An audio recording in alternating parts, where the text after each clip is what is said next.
Hello everyone. Today we will talk about strategy of habituation. Habituation is a phenomenon in psychology that says once acclimatized to often repeated actions, a person no longer takes notice of them.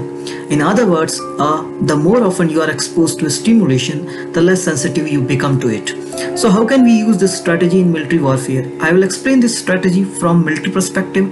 However, this strategy can be used in politics, business and espionage, etc. In battle, the element of surprise is paramount. A wary opponent is unlikely to fall into the usual traps, so he must first be made to relax in his vigilance. To understand this, let's take an example from global conflict between India and China. In conflict that involve large number of people, it is possible to get opposite army to become lax in their guard. Chinese army is very affirmative that India will always play defensive against China. So China is very much convinced that India will not attack China. So China is not bothering about Indian attack on its soil. However, India will always remain wary of China because China has territorial interest in India. Suppose Chinese border army started to showcase Indian border army and Indian intelligence service that China is not bothering about India.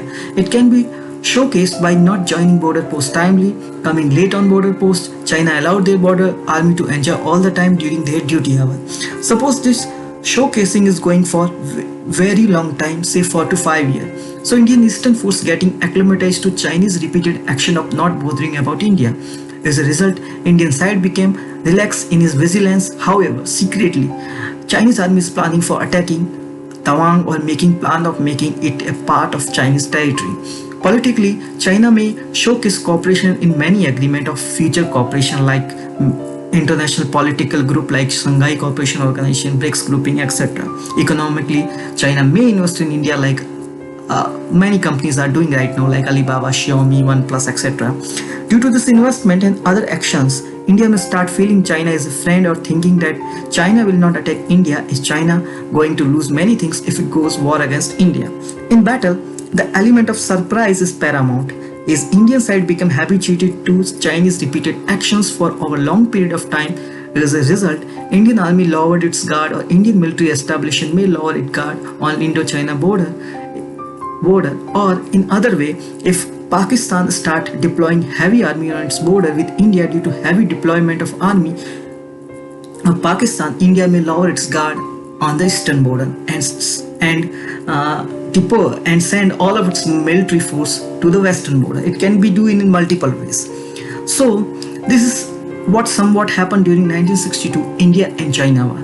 Nehru was very much convinced that China is a very moral country and it will never attack India because China was partnering with India on many fronts.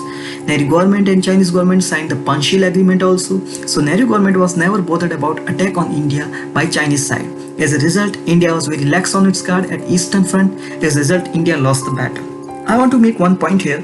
You can't win a war with superior weapon. You can only win a war with superior strategy. It doesn't mean that India shouldn't invest money in weapons and weapon technology, but I think India should invest more time in strategy and tactics development on both Eastern Front and Western Front. We must work on political strategy to tackle China and Pakistan, economic strategy to make war costly for opponent, espionage strategy to know their intention beforehand, aggressive and defensive strategy to teach them a lesson. Jai Hind, thank you.